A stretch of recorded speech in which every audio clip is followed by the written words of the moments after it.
Welcome to this episode of the Critical Accounting Podcast. I'm here with Gloria Dawson. Just by way of introduction, Gloria is part of Research for Action, which is a small worker cooperative who produce research and take action around local democracy, information rights, and local government.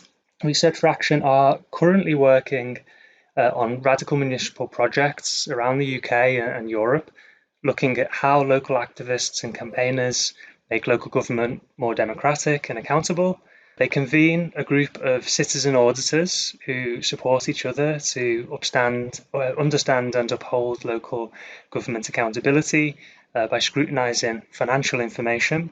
The latest report, Local Audit, Why Public Interest Needs to Count, explores the crisis of local audit in the context of austerity and neoliberalism, arguing that a privatised audit regime can never truly work in the public interest, and offers principles and recommendations for a reimagined local auditor system. So welcome, Gloria, and thank you for giving me some notes there on the introduction as well. Thanks for having me. You're welcome. So you can follow Research for Action on Twitter, at research_act, on Mastodon at Research for Action at mastodon.social, and also via their YouTube channel, Research for Action Social Co-op. So welcome, Gloria. Welcome to the podcast, and thanks for joining us. If I could just start by asking you a bit more about the organisation Research for Action, could you tell us a bit more about how that came about as an organisation and what you do? Yeah, sure. So we kind of started as a sort of grassroots. I mean, we're still in some ways quite a grassroots group, but we started as a group of people doing research and activism around debt. And debt forgiveness, debt relief, and sort of quite moving towards quite quickly to institutional debt. So thinking about government borrowing, and especially like local government borrowing, a bit of kind of follow the money. And that led to some work in 2017, 2018 on LOBO loans with local authorities. LOBO loans are lender option, borrower option loans. Just a very bad, just the loan regime with a very bad set of guidelines and outcomes for local authorities seem to be very advantageous to the lender, not very advantageous to the borrower, despite the title. And that resulted in some work around several local authorities, including Newham in London, sort of renegotiating that debt. And it was also connected to some of the LIBOR scandal and Barclays doing some lending that they shouldn't have been doing. So that is quite an interesting sort of like piece of work to unpack. I wasn't involved in the organisation then. I came on board in summer 2022. So I guess it's been moving from that specific work around debt and loans to thinking more generally about local government accountability around financial decision making. And there, as you said, and thanks for outlining that, we've been doing strands of work on kind of citizens who do kind of audit type work, and also like this arm of radical municipalism. So working with groups like the European Municipalist Network, who are absolutely brilliant. And then this project on democratizing governance, which, as you say, is kind of has connections to, is based in like Sheffield and Glasgow, and kind of exploring how citizens and grassroots groups affect democratic processes. So it's quite a broad church, but I guess, in summary, like our concerns are rights to information, local government democracy and accountability, and then some of that more sticky stuff around like effective grassroots organising at the local level, actually like doing stuff to change things, and what is, who's missing out, what's being missed out, and why. And I would also say we're part of the Worker Co-op Federation, and we're a worker co-op, and there's 3 of us. So, fantastic. So I suppose, and just for the listeners as well, this is all against the backdrop of you mentioned sort of neoliberal reforms. So I suppose increased borrowing capacity as part of that.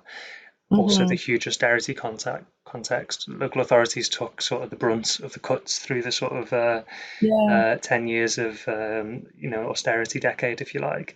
I think what we're really seeing now is the question that's arising, which I can come back to, but it's like, what is local government now? What is it for? What's left? And in the report we go into, I'll talk about it, but we'll go into this kind of like the kind of the hollowing out aspect of neoliberalism, which is like, you just cut and cut and cut until there's almost nothing left, and then in a sense like whole things do just vanish. And I think, I mean, for me, this is politically, it's really important to say, like, what is local government actually doing versus what it says it does, not necessarily as a kind of critique of a specific local authority, oh, you haven't done what you said you'd do, but more like, how do we imagine this arm of government and this arm of the welfare state? Yeah. And what power, it's all very well saying it has statutory powers, but what do those actually mean in the context of what it's become? And indeed what it will be under probably another few rounds of austerity, maybe forever and ever. Yes, because it continues. So touching on this report, it's really a fantastic piece of work. It's local audit, why public interest needs to count. Mm-hmm. You pull together some fantastic primary research. There's kind of quotes and interviews in there. There's a whole load of case studies, and then you come up with a range of kind of really interesting recommendations. Could you talk us through maybe then in a bit more detail? We're talking about a kind of a crisis of transparency. So this idea that there is such a thing as a citizen auditor. So what sort of challenges have people been facing when you've tried to hold authorities to account? So I'll try and summarize it as briefly. There's obviously a lot of different parts. Basically, as I'm sure a lot of people listening to this will be aware, that like, there's been this kind of neoliberal turn in local government in the last 40 years. And we really wanted to set the specific issue of audit within that context, rather than just saying something bad has happened. So there's a long-term thing about like the shrinking of the state, the centralization of power, and the hollowing out of local government. Right. Local audit then sits in that as, it's quite a unique mechanism in a way, because it's like it's the way that, the local authorities' accounts can be both examined and also then, like, due to inspection rights, allow people to then inspect and challenge them. And so it's this important opportunity for democratic scrutiny. It's just like the only kind of opportunity for democratic scrutiny of like government spending. But it's been reformed rather than remade, is kind of the argument we made. So like, in the Audit Commission was abolished in 2014. Then there were these kind of interim measures that got put in. And there have been kind of multiple strands to that. So we've removed the Audit Commission, or the government removed the Audit Commission, which had a kind of oversight, trained commissioners, the ability to kind of comment on what was happening across local government, and kind of replaced it with this largely privatized system of kind of any willing provider, counting people who, the people who deliver both audit but also accounting and consultancy services. And then, we've got to this situation sort of roughly 10 years on where this audit system is just not working. So there's a number of ways in which it's not working. One is that audits are not being delivered on time, if at all.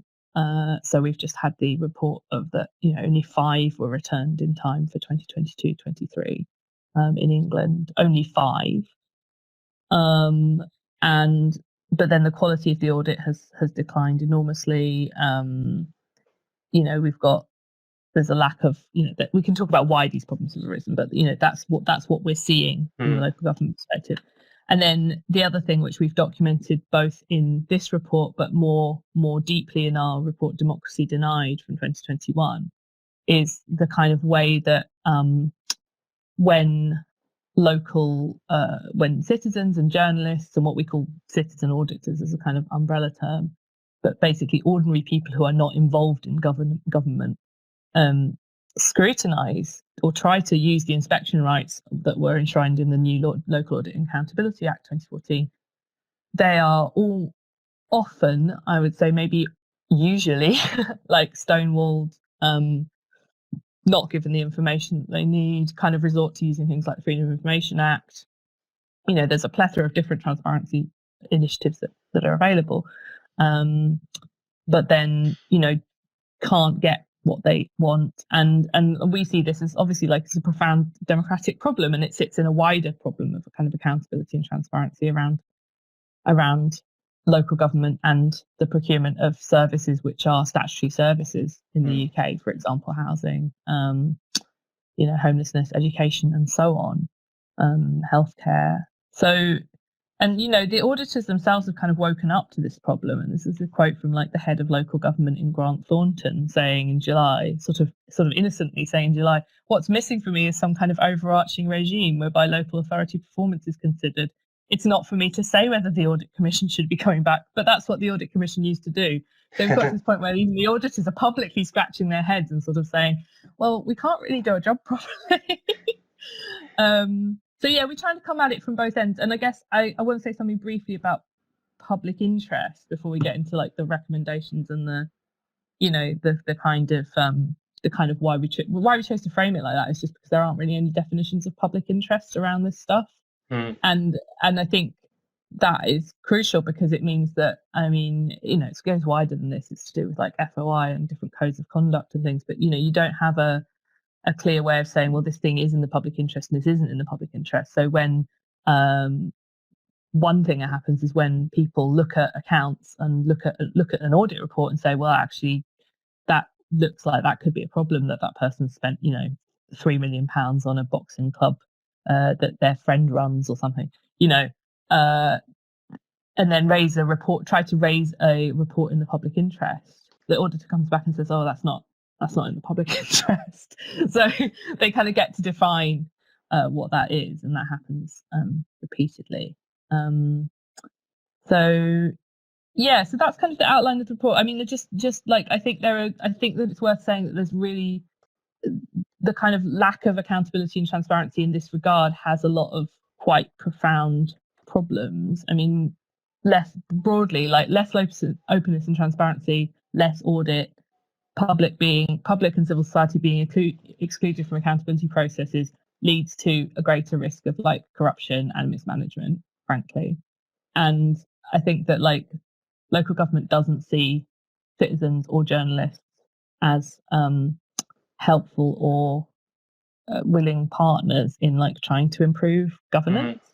And there are we can talk about the culture of local government, but there are obviously like cultures of secrecy and cultures of like isolation that happen. And that's often when you get these big financial problems happening, like with the collapse of Thurrock, for example, I think.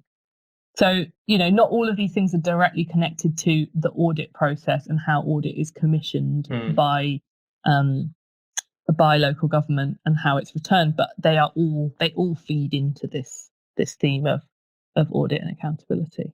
Anyway, I've talked for a long time, so yeah. No, that's fantastic. And so you touch on there the role of the sort of the private sector and private sector audit provision, the way it's replaced the audit committee. The audit commission. I suppose there's several things there. I mean, I think partly there's this idea that these firms are now sort of profit seeking and they have that relationship with the audit clients, which is the council, and they want to sort of perhaps protect that relationship. There's also a number of other things that have sort of fed into that from a technical perspective. So, they have this new value for money function, but in practice, that tends to be basically are the appropriate procedures in place? Are they doing a budget consultation? It's not what you might expect from, and even how the big accountancy firms sort of present themselves in terms of, their world-leading expertise and their value adding and so on. Actually, value for money it's not really about that, and they've not been really doing this sort of deeper, like you say, scrutiny of what do these contracts look like? Or also, I think when you look at austerity as well, like a lot of the cuts kind of don't make sense from a value for money point of view, but the auditors very much do not see that as their remit. Yeah, no, I think you're right. I think the remit is really, it's like what do you call it? It's the verification function, isn't it? It's to be like, you have spent this money and you have told us where you spent it, and that's clear, and you've balanced the book. So that's the main thing. So when we get onto like section 114s and bankruptcy later on, we can talk about this, because it's like, that's section 114 is issued because the chief financial officer thinks that the book's not going to, that there's going to be a gap there's so many other things, like why, there are political reasons why a local authority might spend way more on something one year than they do on another. I mean, when I mean political reasons, I mean like reasons of people's need. And, you've got this thing where you've got increasing demand for loads of services and a reduction in funding. So what do you think is going to happen? Like, of course, there's going to be a funding gap. But yeah, audit doesn't consider those things. And when people bring it up and try to frame it like that, they say, well, that's out with our remit. A really key example which we draw on in the report, and it is an extreme example, but I think it's really emblematic, is that the audit for Croydon Council, we talk about this in the report, I can't quite remember where in the report, but in the main substantial argument in chapter 2, where we basically say, but basically the auditors for Croydon Council said, you're spending too much money on asylum seeking children, you need to stop doing that. And that was like the opinion, Wow. So it wasn't just, this is how much you're spending on asylum seeking children. It was actually like, there was a direction in there, and why is Croydon spending so much money on asylum seeking children? Because that's where all the children who are, these are minors who, are being registered. They're being registered in that local authority because that's where the office is. So I think that probably has quite profound implications also for how local authorities are either think about their remit and their spending, or are being forced to think about the remit and spending. Certainly, we know that audit companies did support the abolition of the Audit Commission. I mean, why did they do that? Because obviously that was going to give them some more work. And, I think it's not a conspiracy theory to say that they have an interest in doing the minimum amount of work for the maximum amount of money. I mean, that's what happens when you have a free market in something. Yeah. And it's interesting you mentioned Grant Thornton because, of course, they took a lot of those contracts. I think it was interesting example from Croydon is that speaks to so many things. So the auditors are almost becoming enforcers in a way for these short-term austerity cuts, balancing the books on a short-term basis, but actually even setting aside the sort of the profound political arguments, the moral arguments. There's huge information coming out now about how much councils are spending on protecting sort of minors and families, keeping them off the streets, paying for kind of bed and breakfast accommodation, and the huge inefficiency of that expenditure because they've cut services elsewhere. It's now much more expensive longer term. Yeah. So there's that interesting contradiction. Yeah, and I'm really glad that we're actually talking about this like straight away as being like part of the way that local government has been put in a very, very difficult position in so many ways by wider ideological forces, I guess, but also like the market where people are. So I was talking to a councillor from a small borough council recently, and they spend something, they don't have a very large turnover, but they spend something like 40% of their budget just on temporary accommodation, right? And that's massively inefficient. All it's doing is going into the hands of landlords, and B&B owners, and that's a structural problem. They have absolutely no ability because of planning law to build new housing that would be able to accommodate those people much more cheaply. Anyway, that's a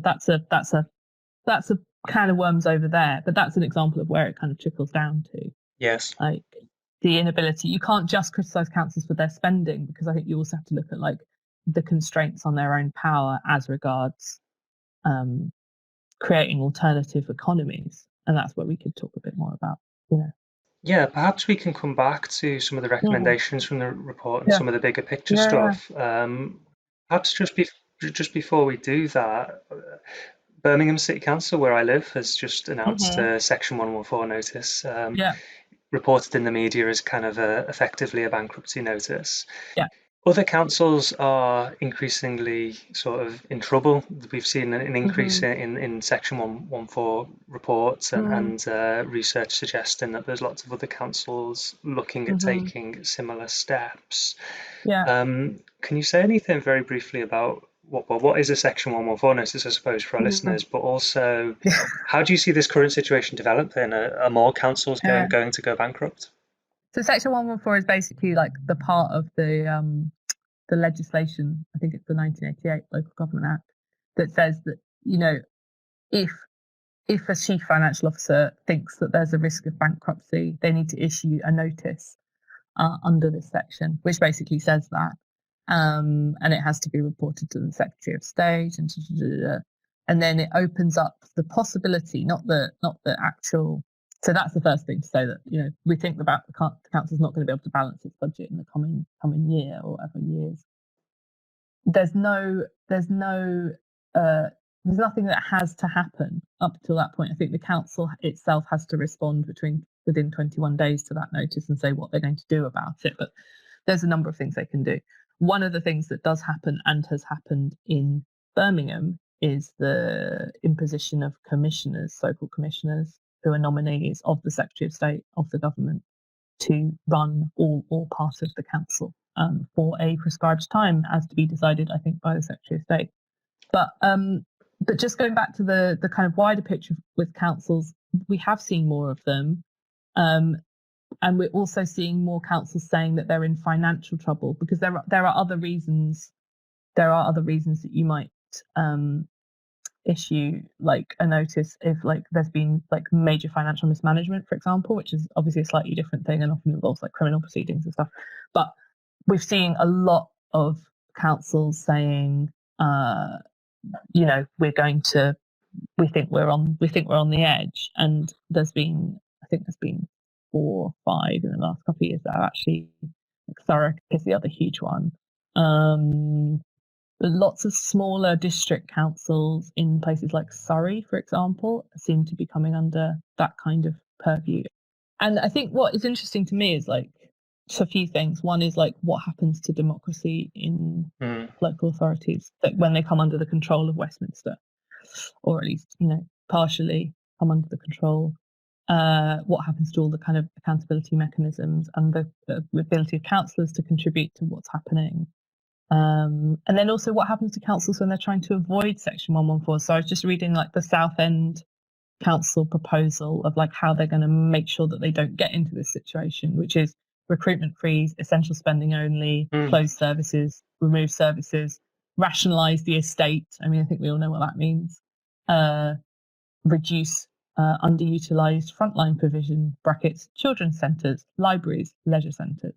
So I think we can quite clearly see I'm sure people are doing preemptive austerities, as well as things that then that result in the fact that they're now under special measures. But this is a kind of area that we really haven't researched very much. It's really in the news at the moment, and I feel like it's kind of where I would like to be going with some of this work.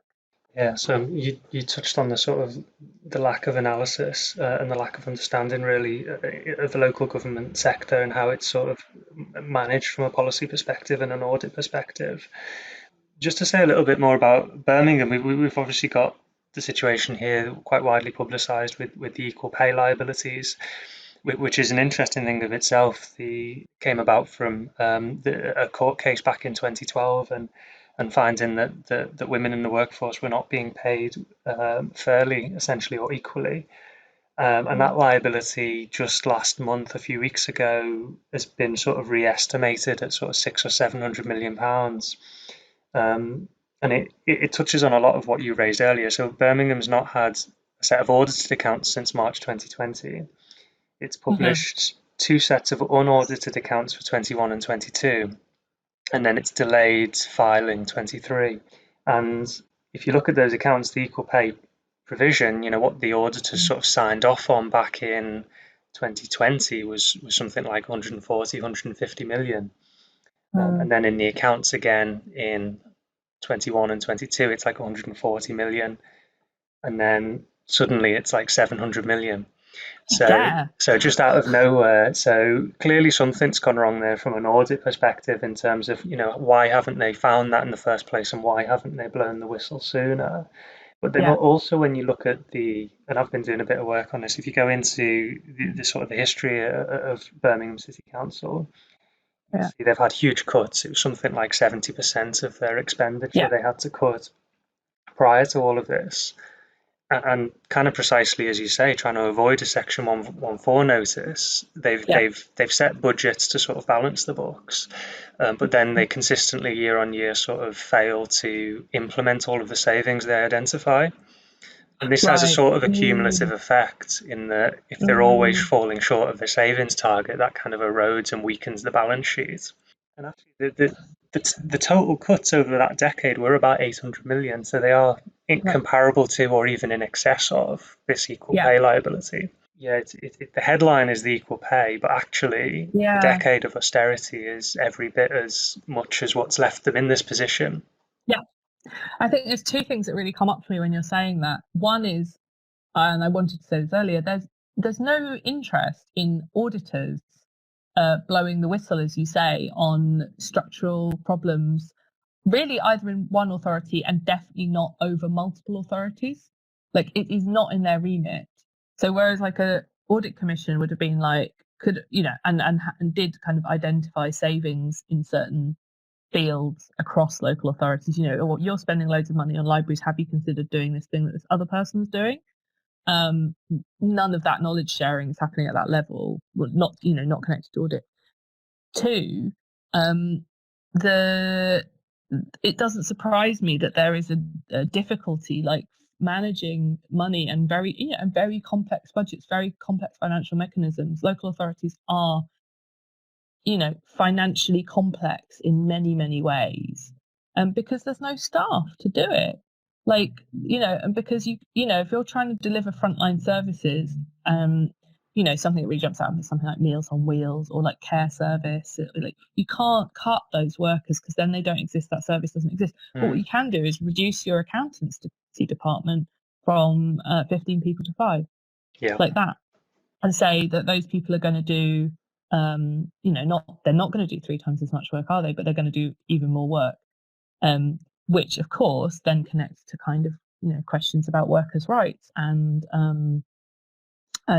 what these workplaces are like for people as well, which is again, you know, out with this subject. But I think it's worth saying is that like I don't ever want to be saying that council workers aren't doing their job.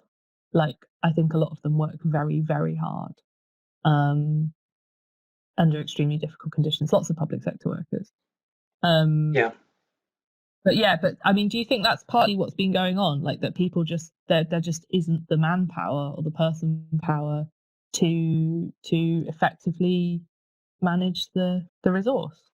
When I did my PhD on sort of local government finances, and I was doing sort of qualitative research and interviewing people. That was definitely an issue that was coming up in terms of the inefficiency of like you say, salami slicing, cutting departments from 15 to 5.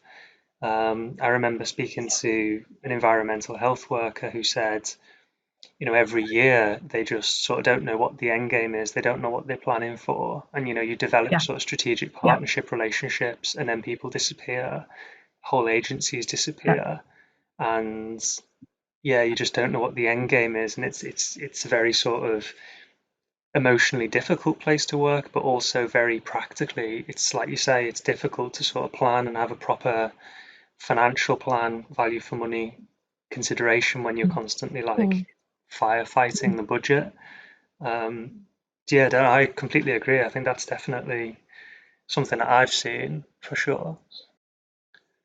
Did you say you've been doing some FOI research on Birmingham?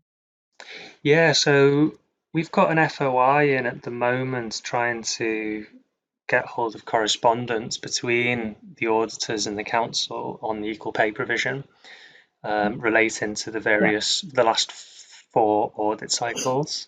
It's now late, it's overdue. We'll see if they get back to us or not, or if they seek an exemption from disclosure. I think this links to the transparency and scrutiny that you talked about in the report. Yeah, definitely. And I mean, if you look at how like the Bureau of Investigative Journalism found out about Thurrock, it involved taking Thurrock to an information tribunal to get an FOI request fulfilled, which was being withheld for reasons. So it was a very long struggle just to get to see those transactions and the decision making behind them, which were the transactions where they spent nearly £1 billion on solar farms. Just to be clear. And a lot of that was borrowed from other local authorities. Also, just to be clear, this was very much a public interest situation. Yeah, absolutely. I mean, it's so obviously public interest, and yet they sort of have these fights over disclosure. Um, Yeah, all the time. just stepping back a bit again, we Mm. recently had a levelling up committee inquiry into local government and local government audit, Mhm, which I believe mhm, you guys gave a statement to and a response to. mhm, Um, mhm, what's the latest on the government's position mm, on sort of audit reform mm, and local audit reform? mm. So yeah, basically, there has been this inquiry over the summer, and they are going to deliver the report from that inquiry at some point in the autumn. But I haven't. There's no update on that currently. It's just worth noting that they didn't call any, although everybody was invited to give written, they didn't call any civil society or grassroots groups to give oral evidence, which I think was a mistake, to be honest. But I recognise the time is limited. But they focused on, very much like internal people, researchers, and local government sector people.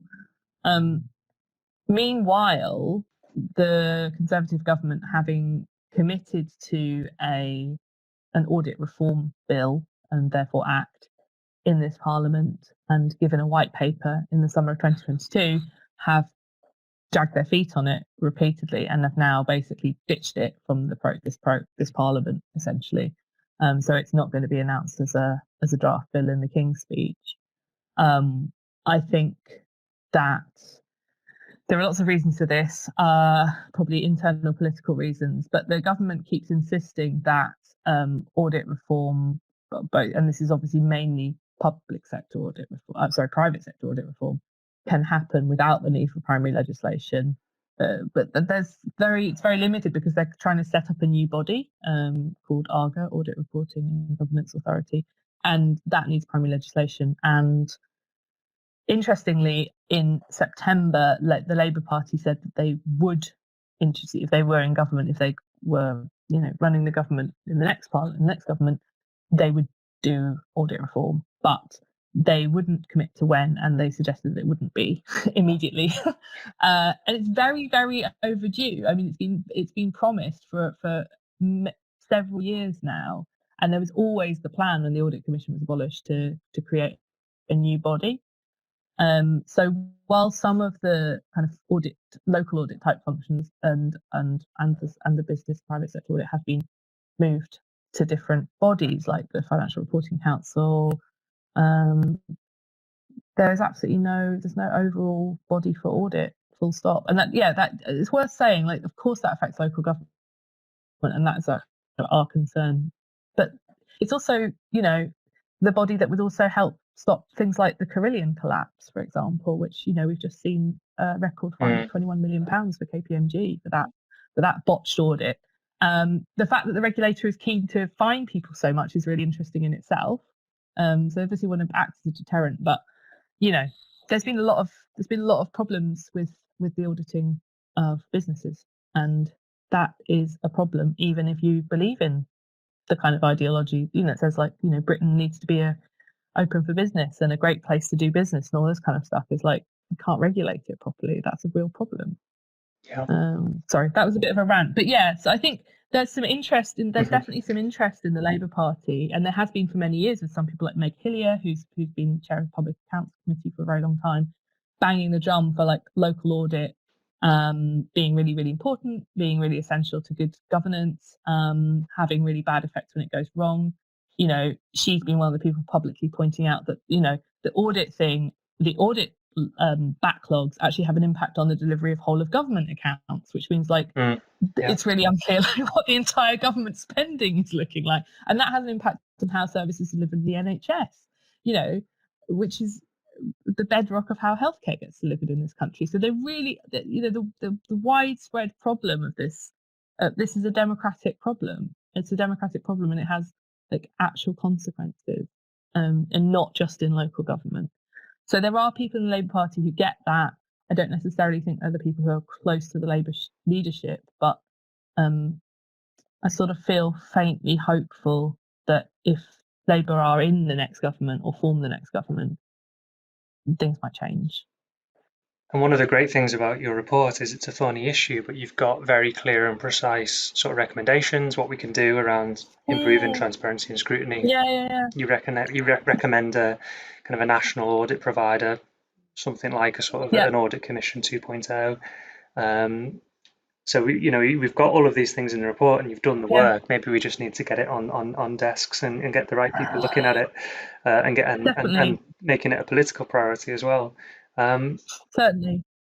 No, I was just going to say, like, we are working on like a parliamentary briefing at the moment, with the kind of with it in mind that this is not for the current government. Like, I don't think they're interested, and I think that ship has sailed. But yeah, trying to translate that a bit and also get it out there. Yeah, Labour have actually said a few concrete things, like that they're quite interested in regional public accounts committees, which could be quite a different way of doing like local scrutiny of financial spending. Okay. I don't think anybody wants to bring back the Audit Commission. I think our demand on the Audit Commission is like, because looking at all this stuff, that's kind of what we think should happen. But I think it's pragmatically, I don't necessarily think that's what's going to happen. So looking then maybe more positively in terms of where we're looking and where we're going with local government audit and through all of your works, what are the sort of alternative visions, and I suppose what is local government now? I mean, you raised this question yourself. It's changed so fundamentally in the last decade. What is its purpose, and how do you see sort of what's your vision for local audit or local government? Sorry. That's a good one. I mean, I just going back to the report, we outlined in the report these kind of 6 public interest principles, and I think that probably, at least that theoretically, provides a foundation for like what we think local and what grassroots groups think local government should be like, which is like, accountability starts with transparency, regulation improves governance, like good regulation improves government. And two key things I think we had in those principles, which are relevant to this, are like, we said the protection of public resources central to local government. So I think when we were talking earlier about like the hollowing out, we're actually saying like the spending of local government, and we can get to this kind of taxpayer discourse, but the spending of the wealth of local government is the wealth of the people. It is, when you've got this, Birmingham's on its uppers right now. What's it going to do? It's probably going to increase council tax. That's going to feel horrendous. And of course, that's in many ways, it's just not good. But the council tax is the tax of the people who live in those places. And that's kind of one of the ways in which they feel involved in the government. It's their money. It's our money. And I think another thing is like that accountability is better when there's public engagement. Like, we all believe that really passionately. And I think that really underpins the work that we're doing. Is like a not superficial public engagement, but like invite someone to the table with their expertise, their knowledge, their lived experience, but also their professional experience. Of course, people are going to disagree. I think local government's very scared of disagreement at the moment for all sorts of reasons. But I think the place that I find kind of hope from this, from those 2 principles, is that like a lot of people are very actively engaged in local government, and not just in a niche way, although obviously people join specific campaigns, and that's very valid, and that's always going to happen. But there are groups like, for example, the groups that we've been in touch with and doing research with in Sheffield and in Glasgow. So in Glasgow, there's the People's Plan for Glasgow, and in Sheffield, there's It's Our City, and they're slightly different kind of umbrella groups, but they're trying to work on their third sector and voluntary organisations, and often actually not even organisations, but very grassroots groups with no money, who are working on issues that they see as connected, and they also see where the local authority has power and ability and resource over that thing, and they're holding them to account on it. In the case of Sheffield, that meant triggering a referendum on literally like the structure of the democracy of the council, which was successful. And in Glasgow, it's a bit more like focused on like how refugees and asylum seekers are supported in the city, and like environmental initiatives, and how that connects to, Glasgow's commitment to solving the climate emergency and all that kind of stuff. But what I would say is that these are only a few of the versions of what we might call radical municipalism in the UK. And I think, that's another podcast for another time. But I think that there are definitely people who are even in the really like horrendous last 13 or so years, and even 40 years of like what's happened to local government, are dreaming of ways in which, and actually enacting ways in which like the places that they live can look different and feel different, and really rejecting a lot of the kind of paradigms that are being enforced around, oh, well, this person's a taxpayer and this person's an asylum seeker, you know, like really like politically radical stuff where it's like we all live here. You know, like the phrase that people say in Glasgow a lot is like we're all from somewhere, you know.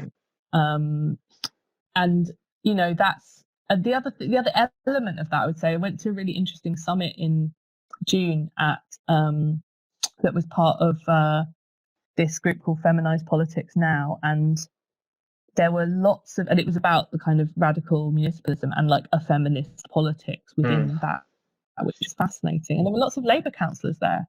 There were councillors who were part of Momentum, who were like really working really hard to try and affect the actually the democratic structures of the councils that they're working in. So they were they were trying to do things around not just like basic services, but also audit and scrutiny, trying to like affect and change the way that those councils were running themselves, and also the way they were speaking to the people that they're accountable to. And I found that really inspiring and really hopeful. Like, I'm not a member of the Labour Party and I haven't been part of Momentum, but I thought that was there was a lot of clarity and a lot of purpose there, which really surprised me. That's all I wanted to say about that. I think just there was like one thing I kind of wanted to say, and we've touched on this a bit, but like there is a lack of analysis about the crisis of local government, and I think that it's really important to for me to do that analysis and to try and like think beyond the kind of dichotomies that exist around like, oh, the poor councils, they're being like pummeled by the Westminster Tories, or like, oh, they're all as bad as each other, or like, oh, there has to be austerity, there's nothing else except austerity. Like, I don't see much beyond those analyses in the way people write about local government. I think that has to change as well. And then, yeah, I guess like I'm also kind of at the moment I'm really motivated by the feeling that again, like, it's not a very hopeful note to end on, but I think we have to be real about the fact that there is like a shrinking democratic space in the UK, and that actually this stuff around democracy and accountability is an often overlooked, but I think quite a bedrock part of like the dialogue between like those who govern and those who are governed. Yeah. Like, very bluntly. And I think that's something that we need to stand up for in every aspect of like the research we're doing, the work we're doing, and how we think about, you know, things like accounting. Yeah. You know, like we have to, it's really important to defend democracy and to extend democracy as well. Yeah, and it affects everybody at all layers of society. Yeah. Well, thank you. I think you're doing hugely important work, and thank you for your inspiring contributions. We need to, spread the word and spread the report. So thanks for speaking to us at the podcast, and thanks for your time. Cheers, James.